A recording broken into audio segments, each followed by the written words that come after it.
Here it is, another beautiful day in tropical MN.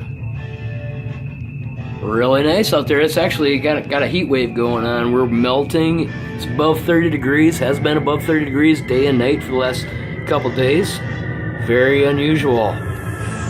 So yeah, end of January. This is my tropical weather. Turn that music down a little bit here.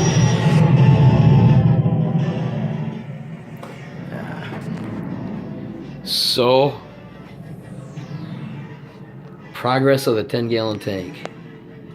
Not going to be too interesting to most people, but this is just kind of for me watching it grow in. So just recording the progress. We're kind of between water changes and actually at the end of the water change cycle. So I just fed them, so there's maybe some food floating around in there and probably some algae in there, and this is not a clean tank at the moment, or what I would consider clean. So this is before water change, trim, remove some of those lily pads out in there. Maybe take some cuts of that bacopa. Gonna let the Ludwigia grow in. I'm gonna let the Rotala grow in. The Hygro Compacta is growing so nice. This is just such a nice plant. It grows, slow and steady. Just makes this big, beautiful plant. Just nice as green. Love that plant. I actually have two in here. This was just like the smallest piece. I think it was maybe like a leaf or something that I just stuck in there, and it ended up doing this. So it roots super easy. But there's actually a bigger one back there, and this one here was just a little piece that fell off it, and literally it was like a pair of leaves that I just stuck into the substrate, and they just took off. And talk about some other plants here. We got this it's cardinal flower. It's cool. It's not dying. Seems to have an apisto stuck in it at the moment. Sure she'll work it out. Looks like maybe he, I'm not sure. Probably he, maybe. Now there's the cockatoo. His Borellis aren't growing very fast there. I think they're just getting out competed, which is kind of a shame, but tough to get them out. So anyways, that cardinal flowers is growing slow. I don't know what it's gonna do. It's not turning into an algae factory, really. So, I don't know, it just kind of sits there and doesn't do much at all. I don't know if it probably could use CO2. Well, maybe it needs higher light, I don't know. But, we'll see what it does. It's not hurting nothing. Like I say, it's not an algae factory, so we'll just let her ride and see what happens. So I gotta keep reminding myself, the point of this tank is just to let it grow like a regular garden, nice and slow and easy. You know, might have to move a plant or remove a plant here and there, but there should not be this intense, crazy growth that you get with CO2, which is cool, but that's just not really what I'm looking for, and I don't really have the time or ambition to devote to something like that. It's like driving a race car. You got to be on it all the time, or else you lose control and hit the wall. Not NASCAR, regular racing. So she's looking pretty good, really getting full. I see it through the screen and I realize how much fuller it is than the last time, but yeah, it looks alright. So, unfortunately, I don't do editing, or don't feel like editing. I can do it, I just don't want to. So, got that bad start. Got a brief look at the 10. God, that looks nice. I don't know. It really looks nice, I think. So that's that. We'll take a quick spin over. That's what I like. That's what I like about planted tanks, is your house is painted in green. So that's just reflecting off my refrigerator door. That's freaking cool. That's neat. That's very cool. Spin her over out to the tropics. And back to this is the 12-gallon long. And, been moving along. Kind of the same thing, slow, steady growth, no major algae issues. Thank you, American Flagfish. You guys did a great job on that. They're still in there. These things act like they want to spawn, but they just chase each other around, then they wrap themselves around each other and spin a little bit, and that's about it. I don't know what. Guess I should do some reading on how these things spawn, but I don't know, they seem happy.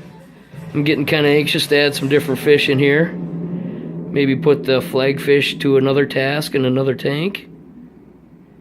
And get some more cichlids in here. I'm kind of thinking rams, but it's got to be clean rams, man. I kill every ram I've ever had just dies within a month, and it's just, I don't think it's me, because every other fish seems to do okay except for rams. So I'm looking for a private breeder of quality rams that live more than a month. Because I know I could do these guys. I mean, this water is perfect. pH is 6.5. Nitrates 20 parts per million. Nitrates none. Ammonia none. Soft water. Hard enough to grow plants. But yeah, there is no reason whatsoever that German blue rams should not live in this tank. And I've always loved those fish for years and years and years. And someday I'll get some to live.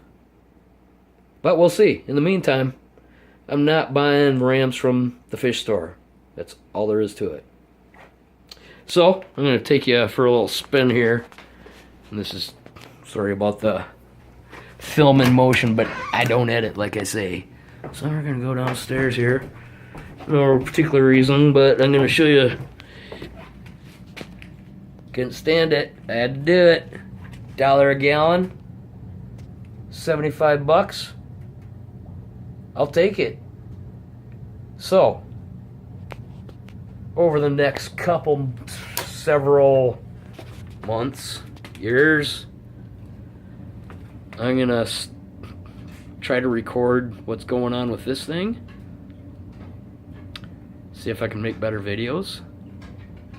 So this beast is going in my lovely basement where at the moment we are running 85-gallon stock tank full of, well, not full, 5 goldfish.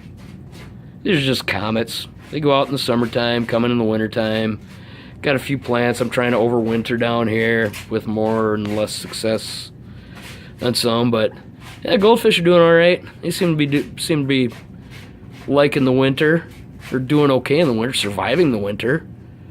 Because if they were outside in the stock tank, they'd be a popsicle. So there's 75 upcoming project, and I am excited about that. Probably gonna do a corner matting filter in this. So that seems simple and relatively inexpensive, and just simple, clean, and it just seems like it's something that feels good and right, and for a plant tank it should be really good. And I don't care for them so much in the smaller tanks because they look pretty distracting on smaller tanks. But at 75, I think I could put a corner matting back in the corner. And once you get that corner planted up and grown in, you won't see that at all. So, yeah, 75. And also bought a couple 20s too, because I couldn't resist $20 for a 20-gallon tank. So bought a 20 high, which I'll work on probably before the 75. And then a 20 long for playing with outside this summer, which will probably go out on the deck, and I'll just play around with plants and whatever I decide to throw in there, and maybe even whatever shows up in there. So this was just my weekly update. Like I say, probably not too exciting for most people, but for me, this is to record the progress on the 10, which still is just, I just love this tank. You know, and all these other guys that show tanks, I mean, their tanks are awesome and beautiful too. I don't know, it's just so much fun to appreciate these really, I don't know, I call it it's like it's a green jewel in my room, and it's just stunning. So anyways, this is 10 minutes long. It's going to take me a day and a half to upload this thing. So I'm cutting it. Thanks for watching if you did. Thanks to Function Built and Chris's Fish Room for inspiration. You guys are cool and awesome and fun to comment with back and forth, and appreciate your guys' work and seeing how you overcome challenges and stuff. So very interesting watching you guys. So thanks a lot. Later.